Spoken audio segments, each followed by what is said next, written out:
Uislamu ukitazama ibada, mafunzo ya ibada tunaozifanya tuliofundishwa ni mafunzo yako wazi, yanakubalika kisheria, kiakili, kimaumbile ya mwanadamu. Ukitazama miamala mbalimbali ya nikah, ya ndoa, miamala ya biashara, utauona Uislamu ni dini iliyokuwa kamili kabisa. Mafunzo yake ni mafunzo bora, mazuri, hayana mfano. Tizama kwenye ndoa, namna sisi tulivyofundishwa jambo la ndoa, kuoa. Mfano, kuoa mwanamke zaidi ya mmoja. Dini yetu imetufundisha hivyo.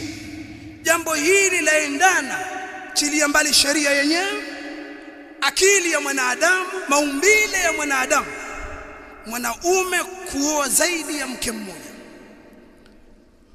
Wale ambao wana mmoja tena kwa uhai na kifo wanatatizika sana na jambo hili. Maumbile yao yakinzana na utaratibu wa dini yao.